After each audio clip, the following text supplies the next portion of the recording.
every step of the way here to absolutely absurd points. Chris, you had something to say. I want to pull something up and I want to add to it really quickly, but go ahead. Yeah, I just think that it's a bad situation, right? This hasn't been a tremendously good situation for anybody that's been involved in this. But one thing that everyone can be reassured by is the impact that independent media's had. Yes. Yeah, and then when you look at independent media, you compare it to the corporate media. They talked about how he crossed state lines with a firearm. They talked about how he was an active shooter. They talked about how he was illegally carrying a weapon. He talked about how he was there to murder protesters. They talked about how he was a white supremacist, how he killed innocent protesters, how he fled the crime scene, how he had no right to be there. All of that after this court proceeding is absolutely not true at all, and they are going to be facing some significant ramifications because, again, we have a legal system that protects individuals from being lied about as drastically. We saw it with the Covington kids, and Nick Sandman actually came out and said, I hope Kyle sues. He said this a couple days ago. He says he has a great case. Now, with this verdict, I mean, I would be shaking in the boots if I was a prostitute, a part of the horse stream media that sold the American people these much lies about this particular case, because all of that is being opened up like a can of worms, and they're going to have to face the reality that they created with their monstrosity of lies. It's still happening. It's still happening. Yep. And I want to show you a highlight, but I do want to end this segment real quick with one thought. Where were you when the news started coming in? Where was everybody? I mean this rhetorically, but for those that are watching, and what were you feeling as you waited for that verdict? I want to show you this. I mentioned it in the intro, just as the end of it to wrap this up. I'm wearing my smartwatch. This is what it looks like. Just before the verdict came in, I'm sitting here working. I've got the live stream going. You can see my heart rate at 51 beats per minute. And then within the hour, they announced that there was going to be a verdict, and my heart rate spiked to 136. I'm sitting here, adrenaline rushing, watching it. The camera shook, and I was like, here we go. And then a few minutes later, the camera zooms out, and I'm like, they're coming in. We have the verdict. Just before, when they started reading it, I was nervous, man. And, you know, I saw this on my watch when I was checking it, and I was like, I should post this. I don't know how everybody else felt, but I was like, this was my experience. And then I saw a lot of people say, dude, me too. Sweaty palms, was nervous, was shaking, and a lot of people felt that way. And then it came out as a good day for America. But winning the battle, the war is not over. Let me show you this tweet. We have this from Will Kane. Wait till you see this. He says the lies never stop. In the first tweet, if you can see it, it's the Independent. It says, Kyle Rittenhouse cleared of murder after shooting dead 2 Black Lives Matter protesters. Full story. Teenager who shot 3 black men with a rifle found not guilty on all charges. Sick. Absolutely not true. You have to know. Isn't it crazy? Absolutely insane. And I think I said this last time that almost every progressive I know, which believe it or not, I have a lot of progressive friends, almost all of them are under the misconception that the people who died were black, that they were innocent protesters. And even as of a few hours ago, I tweeted something positive about Rittenhouse. I forget exactly what I said, but a lot of their replies were from my more liberal supporters who were like, wait, is this true that one of them was a pedophile? How do you not know that at this point in the case? Doesn't that teach us? It's because of this. It teaches us just how poorly people are getting themselves involved in the details of this case. But Most everyone people, has an opinion. Oh yeah, everybody's got an opinion, but almost no one is actually taking the time to look at the details of the case. Because people would rather just be lied to by the corporate media. And I love that we talked about how this is such a win for the simple fact that it's such a loss for corporate media. Yes. And I think it's waking people up, this particular case. So there's more. In Will Kane's tweet, he also has this tweet from the Democratic Congressional Campaign Committee. Yeah. This is the organization that helps give money to Democrats running for Congress, and they said, it's disgusting and disturbing that someone was able to carry a loaded assault rifle into a protest against the unjust killing of Jacob Blake. First of all, there was no assault rifle. And a lot of people are like, stop. You know what really bugs me is when the gun 2A people say there's no such thing as an assault rifle. Stop. There is. It's a select fire rifle. That's typically what it refers to, and most people understand that. But we have to use definitions properly. The left says assault rifle to mean rifle. It's meaningless. Yeah. So I'm going to use the correct definition. There was not a single person with an assault rifle. But more importantly, Jacob Blake's not dead. Right. Exactly. He's alive. Exactly. Wow. Yeah, he's partially paralyzed. And so they said unjust killing. That's the Democrats putting out their message. They have no idea what's going on in this world. Or they know and they're willfully ignorant. They corrected it. They corrected it after the fact, saying, oopsie, here's the corrected email. They have no idea what's going on, but they're so comfortable fanning the flames of what's going on, which is so sick because people forget the context in which the Rittenhouse situation even happened. It was because buildings were on fire, people were being hurt, the police were standing down. Like, vigilante justice is only bound to pop up when that situation arises. Like, people have, and I was talking about this earlier, I feel like people have almost like blind spots when it comes to remembering 2020. I think there was some sort of collective trauma that happened to people. People forget how bad it was. It was terrible, and people were terrified. Can I show you guys a story from the night in question? On August 25th, 2020, when all this was going down in the chaos and the riots and everything that happened, we have another story. It's from the New York Post, August 26th, 2020. This is, I'm assuming that this story is about August 25th, considering it was published the following day. But it may have actually been from before and been one of the things that Kyle Rittenhouse saw. So this will be a sort of correction. I'm not entirely sure, but I said before that I thought videos like this inspired the people who went out there with guns. From the New York Post. Elderly man defending store during Kenosha riots has jaw broken. I mean, that's the gist of the story. I can't show you the images. It's graphic and horrifying. An elderly man watching his store be ransacked and burned to the ground. And he's got a fire extinguisher spraying at the door and at people. And someone runs up and cracks him in the side of the head with a rock, dropping him. This elderly man laying on the ground, disoriented, unconscious, bleeding from the face. And then some other people run up and try and render aid. I can't imagine what it must be like for the people of Kenosha to know this happened. Yeah. And to have had this trial. But I will say, there are videos that have been going around where people are filming random cars, and the cars stop and they'll be like, hey, like, what do you think about what happened? And they're like, Kyle won, like, this is a good day, and they're cheering for him, and like he was defending himself. The people of Kenosha, I think, know what it means when people are destroying your town, and they know what went down that night, and they know who Kyle was. And I mean that figuratively, not literally knew he was, but they knew what kind of kid he was and what kind of town they had. And I think the people of Kenosha overwhelmingly were in support of him. It was disproportionately minorities as well that were harmed by all of the fires and all the rioting and the looting. That's right. That's right. It was it was a poor multiracial community, and that's the same thing that happened in Ferguson. Yes. It's crazy, isn't it? Kyle Rittenhouse is the worst white supremacist ever. That's true. Just Yeah. shoots white people. Yeah. Right. And that's the narrative is just insane that they persist. I have friends. I've lost friends over this. They don't respond. They're not responding to me. I've had friends for years, and I see them posting about Kyle Rittenhouse, and they're saying really awful things, comparing him to Charles Manson. And I send a message, and I'm just like calm and passionately like, hey, what's up? What's going on? Did you watch the trial? Do you know what's happening? And they just ignore me outright. What do you think it is about this? Well, I think what happens is when I post something like Kyle Rittenhouse is the clearest case of self-defense I've ever seen, and that's a quote from Destiny, who was a left-wing streamer, but he's correct. He was correct the whole time. He got in trouble. Twitch just like banned him from the professional program, whatever it's called. I post things like that. What do you think happens then when I have friends who are trapped in the Matrix and they hear from the Independent a white supremacist cross state lines with an assault rifle to hunt down or kill Black Lives Matter protesters? They see me post it was self-defense or that Rittenhouse should be not guilty, and they're thinking, I can't believe my good friend is now supporting overt white supremacists who are murdering people. What's happened to this country? But they just don't know because they're trapped in the Matrix. But I can't even, and this is where the problem is. Politics flows in one direction. I message them like, let's talk, and they say no. I'm willing to say, I need you to see the truth, but they don't want to do it. They like where they live. They like the hate.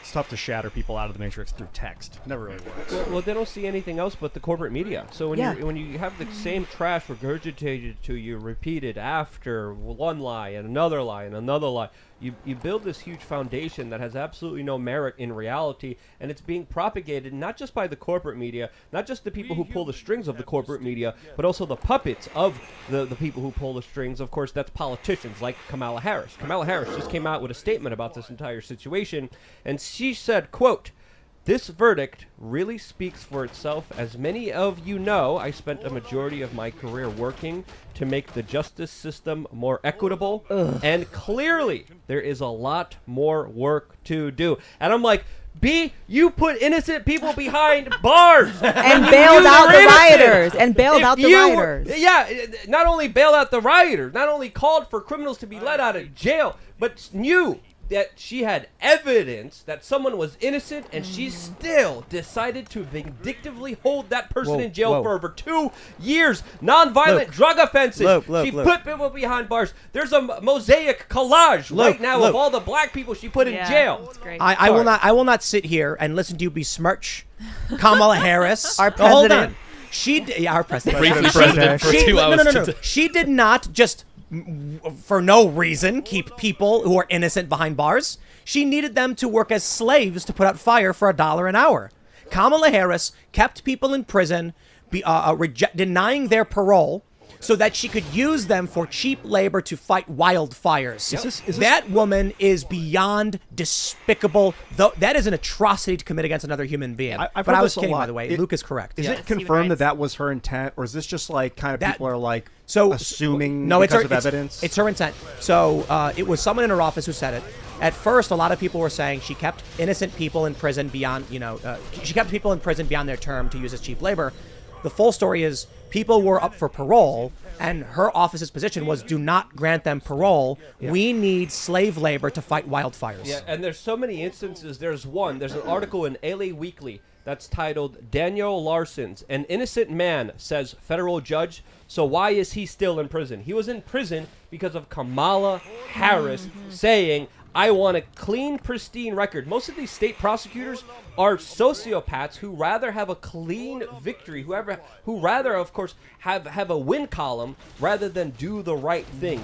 There's so many innocent people that have been thrown in jail because of overzealous, insane, psychopathic state prosecutors, and I think there's a big argument to make here about our current vice president being one before with her track record, which is absolutely atrocious. But did she make this statement while she was president for 2 hours today when Biden was getting his butt played with, or what happened? Well, Biden also came out with kind of contradicting statements, so that whatever he was doing, whatever he got done to him, Well, also probably maybe, I don't know, had some kind of effect because he was flip-flopping like crazy. Oh, really? There's Really? I do want to do a longer discussion on this because I have some tweets about it.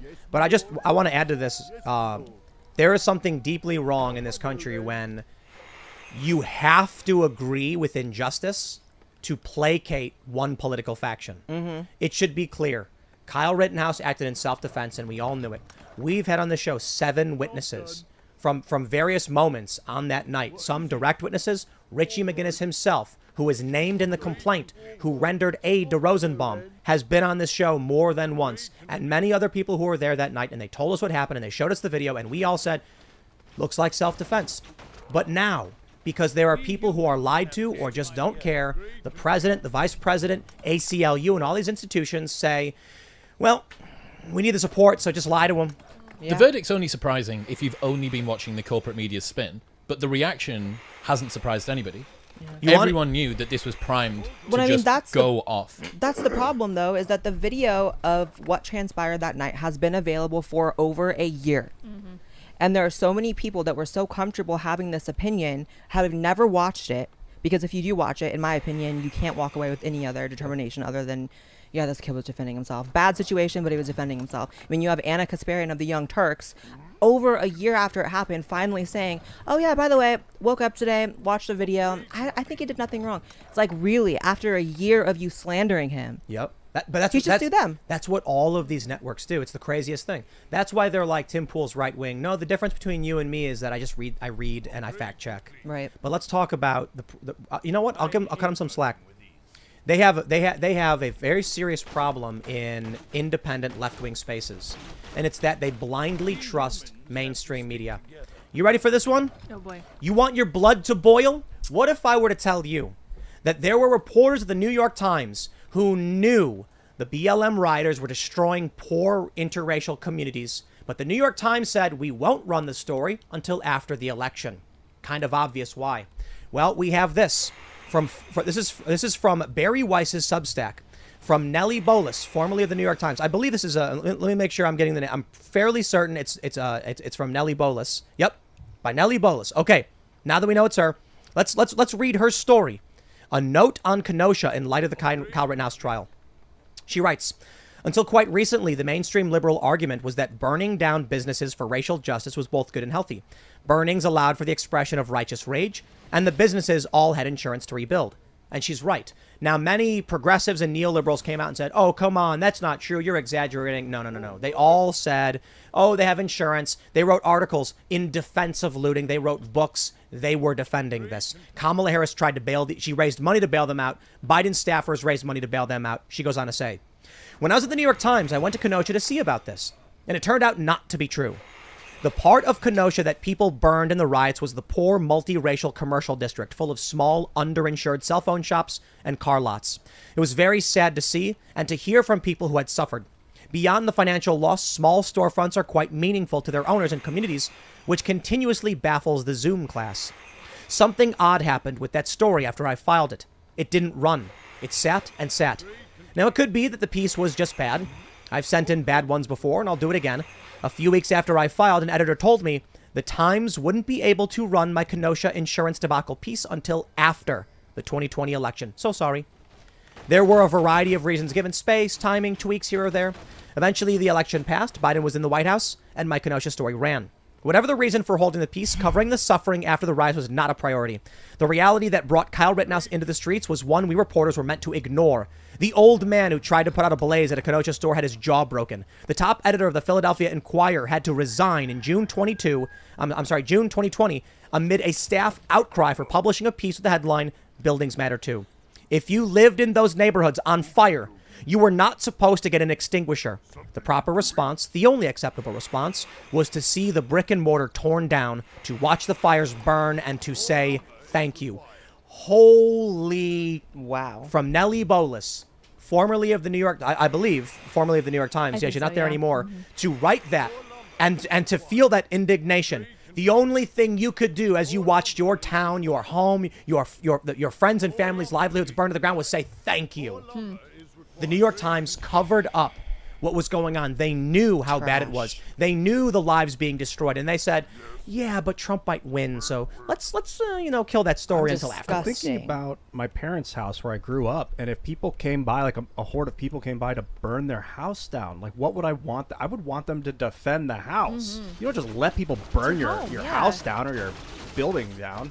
I think people have become so detached from what actually happens when there's rioting going on. Yes. Like, it's when you see it on TV, yeah, it looks kind of scary and the stuff, but the difference to hearing fire, feeling fire, the heat coming off things, the shouting, the crashing windows, that's terrifying. Yeah, and if you haven't lived in a city that underwent these riots and this turmoil in 2020, like, I don't think you can actually understand it. You know, like, speaking as someone who was in a city that was being rioted, was LA. It's like, it's very scary just to see the collective freak out of people. It was the first time in my life that I saw just hive mind of people just losing their shit. And sorry, I don't mean to swear. And what it does to people and what it causes. It's a lot.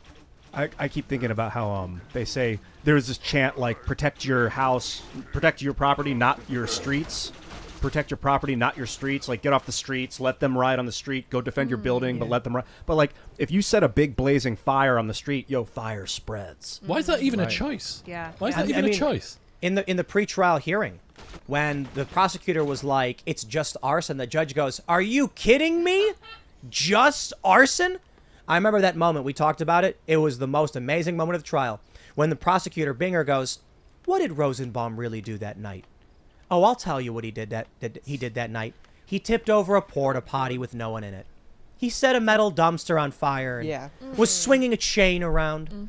He took a trailer, flipped it over in the street, set it on fire to block some police bearcats. Oh, yeah. And he was yelling the N-word the whole time." And I'm like, And he's saying "Stop! it like it's nothing. What?" Like, Stop. you were like God. really freaking me out telling me a guy's doing that. Doing all that, you're asking to get popped. You just are. You can't do that. And also, was he even like attached to any of the ideologies present? Was he part of the BLM protests at all? I don't think he was. I agree. Rosenbaum? I What don't was think what he was was. his story? Running Just around a- shouting think the he was N-word, just- probably not.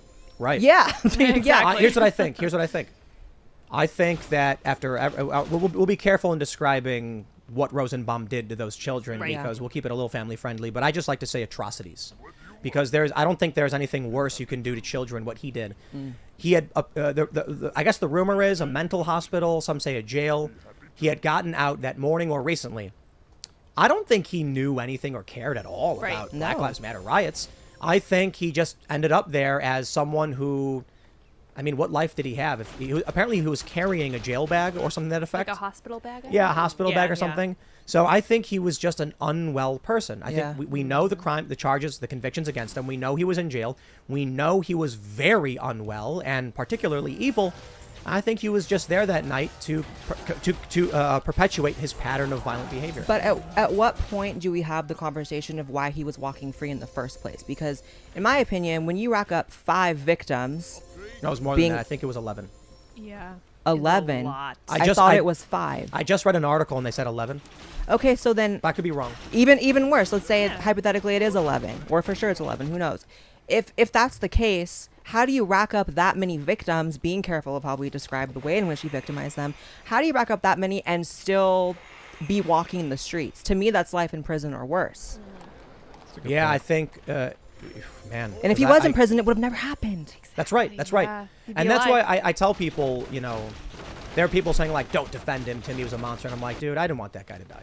I don't believe in the death penalty. I didn't want him to get hurt. I didn't want Anthony Huber. And we should talk about Huber too. And Grosskreutz, that guy I like the least because, I mean, it seems like he got deals with the prosecutors to try and throw Kyle under the bus. He's an ideologue. But I don't want him to get hurt either, man. I don't want people to get hurt. They should not have been there first and foremost. Kyle shouldn't have had to go out there and do that. And I don't think any of them should have been there. But the thing is, if they kept Rosenbaum locked up after he did what he did, none of this would have happened. You might be right because it seems like it was all a chain reaction after Rosenbaum got shot. Because if they were trying to get him basically justice for Rosenbaum at that point. They're like, get him, Rosenbaum. That's technically correct. So there's no way to know, but it's possible that if Rosenbaum hadn't been there, no one would have gotten shot. And that's right. Yeah, but more than that, when the mob went after Rittenhouse, they didn't know why. That was actually laid out in cross-examination. Gage Grosskreutz, he's running alongside Kyle in the street, filming. And he says, what happened? What happened? And Kyle says something like, I'm going to get the police. Grosskreutz testified he thought Rittenhouse said, I'm working with the police. So Grosskreutz at this moment says, I don't know what's going on. He's just running. Grosskreutz breaks from Rittenhouse and runs back, stops, and people are yelling, get him, get him. He turns around, runs back towards Rittenhouse, drawing his gun. That's a mindless zombie. Pure mob mentality, eh? He did not know. And so this was actually pointed out. I think this was pointed out by Andrew Bronk. I could be wrong, but a legal analyst pointed out that at this point, the narrative of people trying to stop a mass shooter is out of the window because no one who attacked Kyle at that point had any idea why they were. So they were just mindlessly assaulting someone. Well, that speaks to what I was saying before. When these riots are occurring, there's this hive mind that takes place. And you can feel it. And so I know I can make an educated guess that Kyle was feeling that. So anyone that comes at him is going to be seen as a threat because all around him, he's witnessing people acting as a hive mind. What was that like in L.A. when that sort of happened? It was scary. Like I said on the last stream, which was iconic. It was so good with Joe and Alex. It's the only time in my life I've had to evacuate my home, you know, and I live in California where maybe other situations arose where I would have had to, like fires and whatever, but never had to evacuate my home. And I kept delaying the amount of time I was in hiding, which ended up being 2 weeks. I was like, oh, I'll go for the weekend. The riots will be over. They lasted 2 weeks at least. And again, it's just seeing people, this collective freak out is what really freaked me out. You see the mob moving as a unit?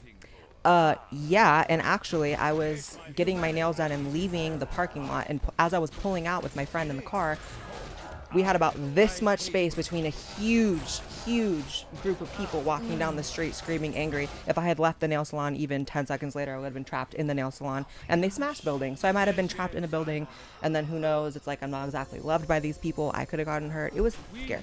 People are asking if we would have Kyle on the show, and 100% absolutely. Yes. But a lot of people are like, give him time. However, I think he's going on Tucker. He already did the interview with Tucker. Oh, Tucker's he did? going to No be way. releasing the video What? Monday. Yeah. They just dropped the trailer.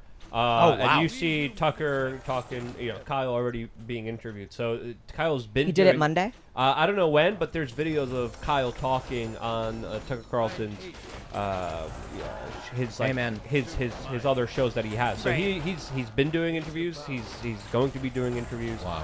So I think we have I thought he was going to take some time to like. Me let too. this It's Yeah, important. please. We have a duty to present the evidence continuously in the coming weeks and maybe even months and maybe even years. I mean, it's a constant work to show people Yeah. what actually happened. I want to briefly mention Anthony Huber, because a lot of people are like, Rosenbaum was a child abuser committing atrocities. Huber was a wife beater, and Grosskreutz was a grandma slapper and all that stuff. And I'm like, look, Grosskreutz was an ideologue, a revolutionary who attacked Rittenhouse with a gun, and I think he was very ideologically driven. Rosenbaum was just, he's a pattern of abuse, and I think he's a bad guy. Anthony Huber, I think he was just dumb. And I don't mean that to be disrespectful, because I'm actually sad the most about Anthony Huber. So we have this story at timcast.com. Girlfriend of man shot by Kyle Rittenhouse tells Timcast what she thinks justice would be, and I think it's actually a good response, because she wasn't saying justice was him going to life in prison or death penalty or anything like that. She responded to Cassandra Fairbanks on Twitter saying, "To me, justice would be this kid growing up, finding love and family, as beautiful as Anthony and I had, then him realizing exactly what was taken from us and feeling that fully. I don't wish this on anyone." Well, she kind of just did wish it on Apart from Kyle. him. Apart from him, Right, but yeah. but she's not saying that he lose his love. He's saying he feel the love and then realize What it's like what to had lose happened. that. I can respect that. Yeah. Because she's not saying like, he was a kid, he'll understand that feeling. And to me, when I watch this go down, I'm like, this Anthony Huber guy, right? He's got a criminal conviction, but we did talk about the varying degrees to which we would judge someone by their worst moments. Yeah. I just think he was a guy who didn't know what was going on, and he made the mistake of joining the mob. He saw a guy running with a gun and people yelling, "Get him!" and he didn't think, and he ran up and grabbed the gun. He hit him with the skateboard twice, then grabbed it. Kyle said he felt it being pulled away, and he fired in defense.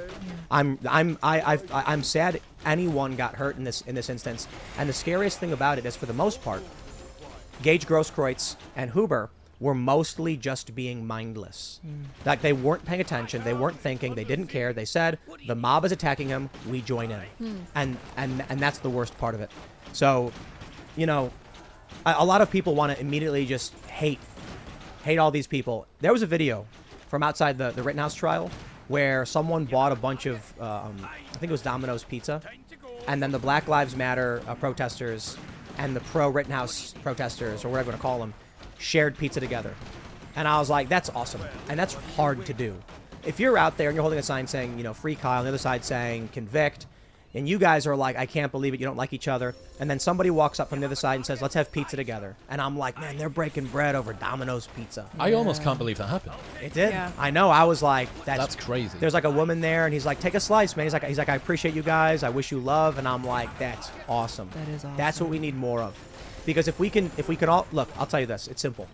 If the people who are out there saying we demand justice, Kyle Rittenhouse is a racist, if they came down to have pizza with us, then we could have that conversation and show them the videos and show them the evidence. And they would be like, oh man, like Anna Kasparian, I didn't know that. So I don't hate any of these people. I don't hate Anthony Huber. I personally dislike Gage Grosskreutz for lying on the stand and for what he did. And Rosenbaum was a monster. But Rosenbaum I don't think was ideological. Anthony Huber and Grosskreutz, they just needed to know the truth. And I feel like if in that moment they just stopped and said, yo, I don't want to be party whatever this is, he's running towards the cops, none of the secondary stuff would have happened. What do you think was the reason for the verdict taking as long as it did? 'Cause it's not taken longer and it's not taken less. What do you think's happened? Shout out to Andrew Branca, the star of Yes. the analysis of this case. He has been all over this. We've had him on the show before. He is the law of self-defense on Twitter. He's written a book about it. He nailed this. He wrote an article saying he thought Juror 54 was the holdout, likely a woman, and Yep. a Karen type Yep. who's used to giving orders, and because of that was probably the jury foreman. Sure enough, Correct, at the yeah. end, the judge is like, have you selected a foreman? We have. Juror 54. It was a woman, and I was like, Branca nailed it. Middle-aged lady, yeah. She had a memo to the court that said, please provide the video of Mr. Rosenbaum. We'll be ready for it momentarily. And he's like, that kind of language shows someone who's used to giving orders and talking to with the like manager. Yeah, speak to Yeah. the manager. But also, Viva Fry noted this. The note said, please, the video of of Kyle putting down the fire extinguisher, that was the language of the prosecution, meaning that juror had the perspective based on the prosecution. She'd adopted their language. Right. So as where the defense was like Kyle is running and drops the extinguisher, the prosecution said he walks over and puts it down. She said puts it down as if the narrative from the prosecution. So Branca, his view was that she was the single holdout and everyone was on board. And this juror was refusing to, Comply. to agree with everyone until finally Friday they swayed this juror and they came to a verdict. Do you think we'll ever get to find out what happened inside of that jury room? I do. Yes. Only a Are there matter of no- time. Oh, these jurors are going to get to write books. Right, okay, about but are there this. no Yeah. laws around this? Because this is something that you should be concerned about. If people now see being on the jury of a big, highly contested trial as their springboard to now having a platform, That's a How much tough one. Welcome to America. Yeah. Brit. Yeah. Wow. Not great. Oh! Someone mentioned that Tucker's been making a documentary about Yes. the trial. Probably already interviewed Oh. Kyle a long time Yes. ago. Good work, Tucker. Yeah. Wow. Interesting. But yeah, I think I wouldn't be surprised if there were jurors who are like, "I am so lucky to be on this book jury." deal, podcast circuit. That's right. That's Yeah. right. I mean, all they, know they it. have stories to tell, just the amount of intimidation that was happening and the amount of forces that were trying to sway them. I mean, they have stories to tell. And that's another reason why it's so important that he was, cleared of all charges, because imagine the precedent it would have set that cities people can just threaten to riot if it doesn't go their way, a verdict, and MSNBC can just harass jurors. It's important that what happened today happened. You guys ready for this? Oh What? boy. It ain't over. Democrat House Judiciary Chairman calls for DOJ to conduct federal review of Rittenhouse verdict. He wants federal charges, which I do not see happening. This is probably just, showboating Yeah. or, saber rattling. From timcast.com, Cassandra Fairbanks, I believe it's Cassandra, right? Yep. Writes, Democrat Rep. Jerry Nadler is calling for the Department of Justice to conduct a federal review of the verdict in the Rittenhouse case, tweeting, this heartbreaking verdict is a miscarriage of justice and such a dangerous precedent which justifies federal review by DOJ.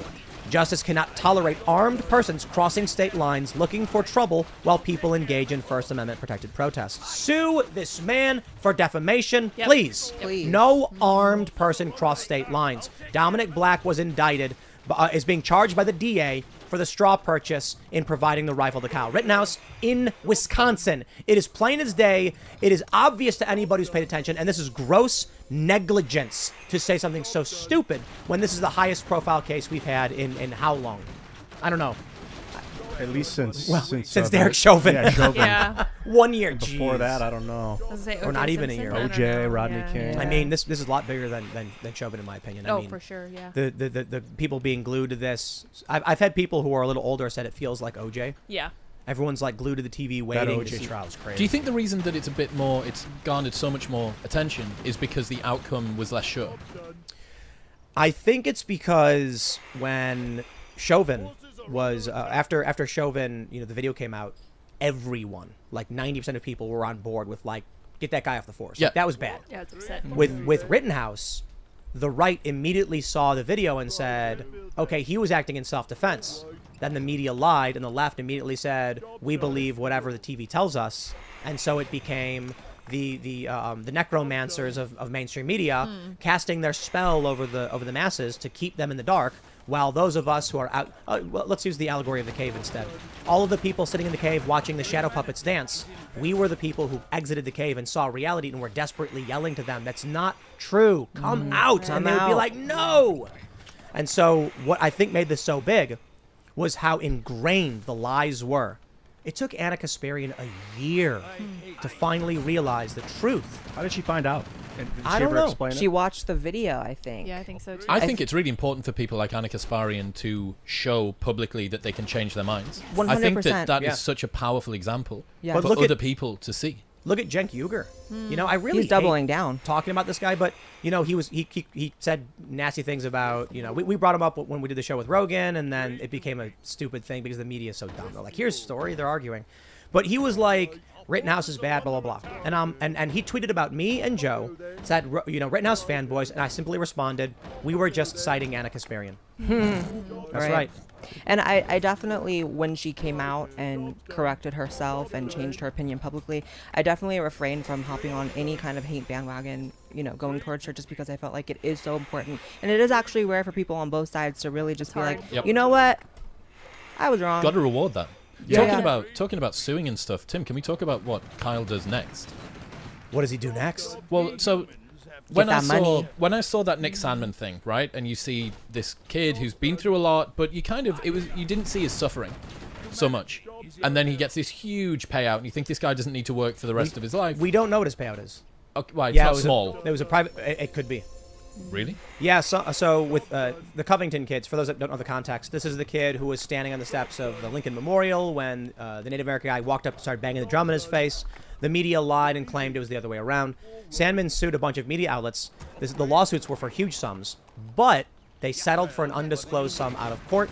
Some have argued it's called he received a nuisance fee, meaning that the media outlet probably just said, "Look, we'll give you $100,000. How does that sound? Go away." Really? It could have been For all that of that? small. Okay, Some people said it could have been as small as 25,000. Okay, so let's say that it's any amount of money, right? And it could be as big as you want. I think Let's it was say- big. Okay, so let's say that it's 10 million, or let's say it's 50 million. Say whatever you want. Not that big. Yeah, okay. But I thought, looking at that situation, I reckon he's ended up netting in a positive there. Yeah, he's had a year of uncomfortable stuff and so on and so forth. The difference is seeing Kyle's response, which I found really uncomfortable. Seeing him shaking, he nearly faints, falls down to the floor. You see him put the bottle of water up to his mouth and he can barely drink it. And at that moment, I thought, I wouldn't go through what he's gone through, even if I never had to work. $100 million. 100%. No way. There is no amount of money Yeah. that would make that trauma worthwhile. The president of the United States called him a white supremacist. When? It was before he was president, but still, he you turned know. him into an ad, He made a yeah. video that Yeah. showed a bunch of crazy stuff like Charlottesville, and then it also shows Kyle Rittenhouse, and he's like, the president won't denounce white supremacy. Yeah. I mean, who is it? Corey Bush? Yes. She's doubling down. Oh yeah, Isn't Ayanna Presley as well? I didn't see Keith that. Oberman. Oh, that Of dude's course. nuts. He came at Yeah, us for that posted, podcast. Yeah, he sure did. That was temporarily posted and then deleted. Did you turn off my mic, Linda? Turn No, it I up? hear you. No, you're good. really loud, I hear actually. you. Okay, You're good. good. People are anything saying too I'm too loud. low. No. Just Are they? saying. Okay. You're Kick it not. up a notch. No, no. No. Yeah, limited. Yeah. I'm gonna No. be slow and then slowly crescendo. But Keith Oberman also, there's images going around of him apparently tweeting "F this murderer" and then deleting it. So I've seen that from multiple sources being talked about online right now. But this is more than just doubling down. This is just hatred. This is just anger being directed at Kyle again. When clearly, I mean, this man was put on trial and then. And I want to clarify. Yeah, I got to clarify something too. Like, look, I know, I mentioned just before that Andrew Bronca said Juror 54 was probably an entitled Karen or whatever. I want to stop and say my respect, my compliments, my utmost respect to Juror 54. Juror 54 said not guilty. That's right. On She all read it. counts. Yep. So if this is the case of someone who is viewed as a mask Karen or a snooty leftist or whatever, it may actually just be someone who said, I'm not familiar with this and I'm going to go through this thoroughly because I refuse to take this lightly. And say whatever you want. Maybe she is Karen, maybe she is whatever. At the end, all that matters is this juror said not guilty on all counts, and we should all Yes. be respecting and give me a good word. Grateful, congratulatory. Yeah. We should be Appreciative. grateful and White appreciative Yeah, I appreciate and that, for respectful sure, yeah. to all the jurors who said, this is justice. Right. So I think I'd love to hear their story. Yeah, we don't know what they really have been through yet. We know a little bit with the MSNBC stuff, and but there's probably a lot more. Yeah, and some of them were saying, the media coverage has been scary. And I have known authoritative ladies who've been like, I need the full details. I just need all the information before I move forward. I don't think there's anything wrong with that. If you want to be the kind of person who speaks to a manager, fine. If you get to the root of an issue and you come up with the correct perspective, I think that's great. It's possible that there are multiple jurors that were thinking like, okay, Yeah. we think he's guilty, and she was like the voice of the jury and was saying, okay, you think that? I'm going to hold this in place until we can find a. So she was Wait. mediating. Yeah. Well, here's Yeah, the worst. maybe Here's so. the worst thing. With the analysis from Bronca and with what we said already, that masked Karen, snooty, entitled. What if 11 jurors said, I don't want to do this. I don't want to be involved. Not just say he's guilty so I don't get in trouble. And juror 54 was the one going, no. Innocent. No, I'll absolutely prove it. not.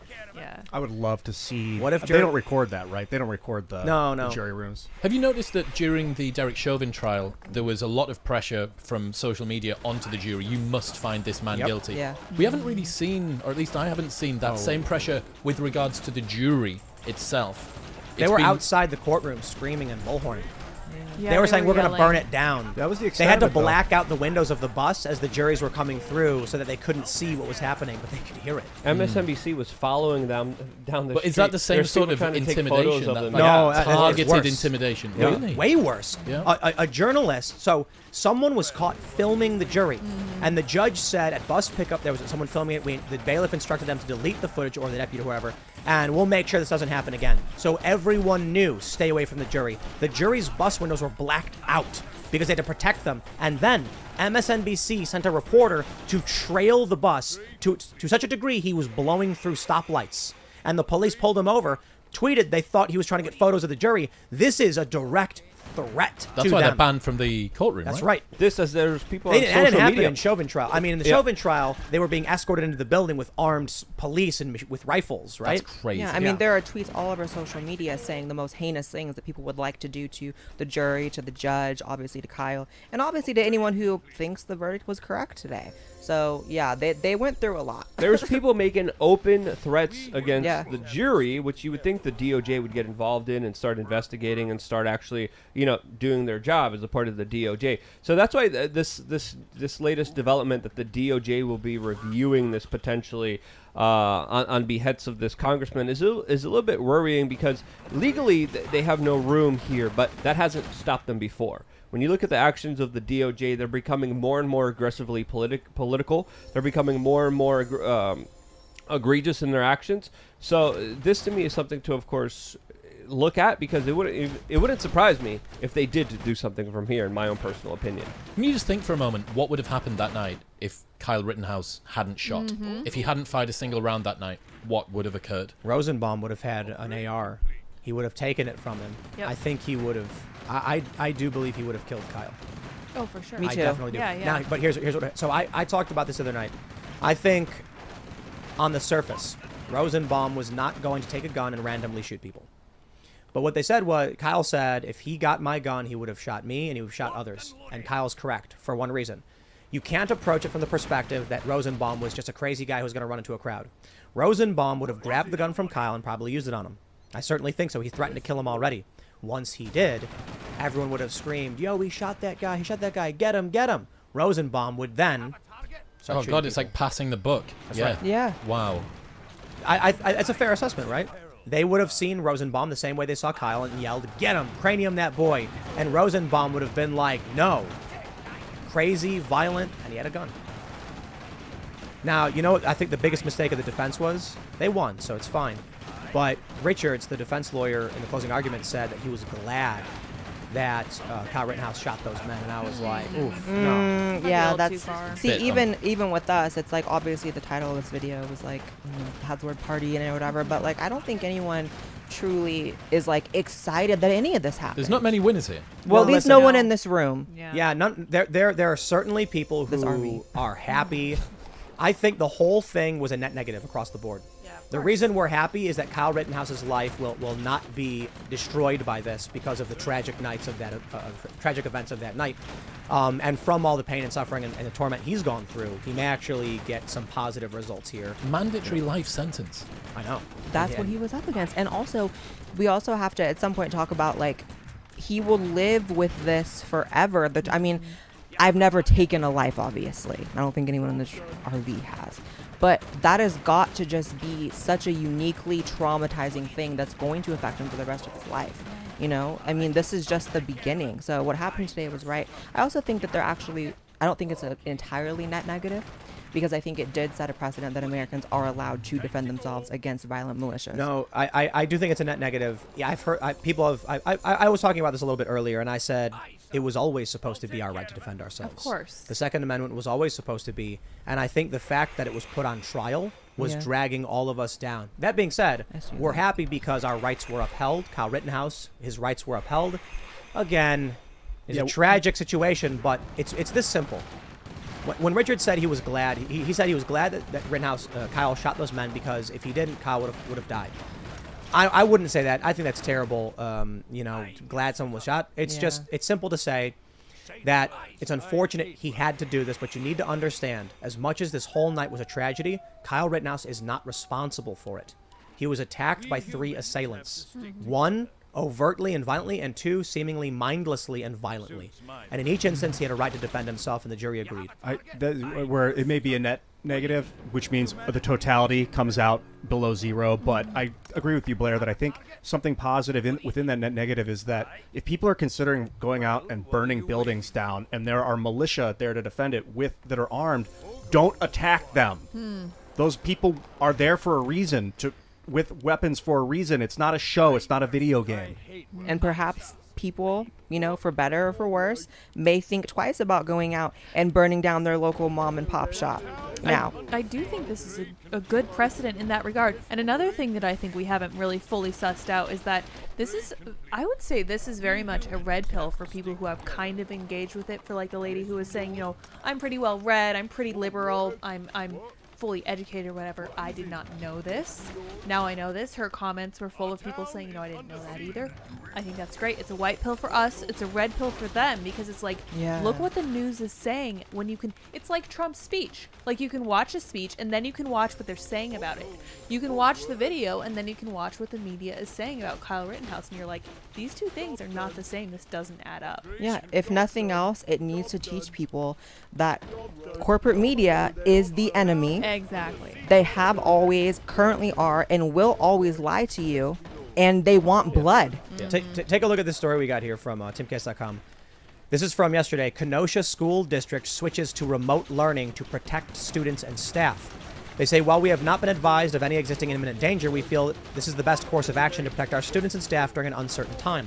We will continue to work closely with law enforcement to receive support as needed in the days and weeks ahead.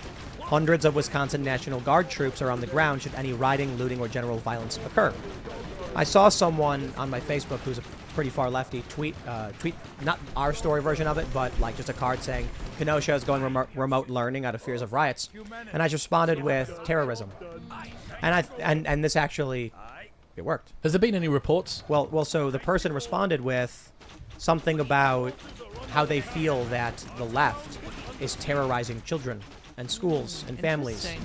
And my point was like, I'm not going to sit here and get into a big long argument about it, but when your schools are shut down because of left-wing rioters, terrorism. Politically motivated. So, well, it's literally terrorism. Civilians, yeah. What the Black Lives Matter protesters were doing, and what people need to understand is they're like, oh, but the people outside the courthouse are being peaceful. It's like, yo, if there's like a mob, like a mafia, and the mafia goes, and they kill people, and they do it frequently. When the mafia shows up to your business making demands, those aren't idle threats. You don't say, hey, well, these mafia guys are being peaceful, so they don't mean anything by it. No, you're scared. You're like, this group is known to be violent. So when you have, outside the courthouse, Black Lives Matter, so protesters, and again, with respect to them sharing pizza with everybody, I think it's good to come together. But regardless, when you see those protesters, and then you remember what those protesters, not the same people, but similar people, and many of the same people, were doing in Kenosha, bashing the man over the head, burning down buildings. Just because they're being peaceful here doesn't mean it's not still creating that sense of fear and terrorizing people. It feels cyclical. So you have riot, shooting, trial, verdict. Riot, shooting, trial, verdict. It's like the human centipede with AR-15s. Isn't that crazy that Jacob Blake situation resulted in riots, which resulted in Kyle Rittenhouse being down there, and then this whole circumstance. Precisely. And now it's all there's encouraged fear by of the more. state, So pushed by the state. Has there been any reports coming out of Kenosha about what's happened on the ground? And we know you said it was quite cold. That's one of the things that may kill off the fair weather rioters. But has there been any reports about that? I haven't seen anything yet. Yep. I'm sure there's something happening. We do have reports coming out of Chicago of protests. But granted, it's cold, It's Chicago. especially in Chicago. Chicago's very close to Kenosha, though. I think it's only like 60 miles. Or maybe like 70 miles. So fairly close. I mean, Jussie Smollett faced the cold. Right? Yeah, he survived. Yeah, 2 in the morning in a non-residential district. Right, these people are weak. And now, look, I had a viral tweet recently where I said, remember when you were wrong about Russiagate? Remember when you were wrong about Covington? Remember when you were wrong about Kenosha? Remember when you were wrong about Jussie Smollett? Believing the corporate press is the definition of insanity. Now, the definition of insanity is not the colloquial internet version, but the internet version is sticking your hand, doing the same thing over and over again, expecting a different result. Yeah. So that's like you keep putting your hand in the fire and going, ow, this time it'll be different. Ow, this time it'll be different.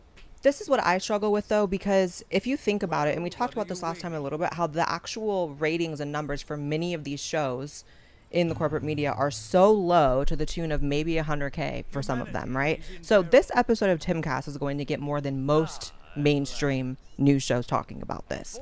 How do they still have so much influence? How do they still convince people of this when they're not getting those numbers for the most part? They are. So I can proudly state that CNN and MSNBC primetime, HLN primetime, have nothing on Timcast IRL. We get, look, so every night we get several 100,000 people who watch live, followed by 700,000 people who watch as like a standard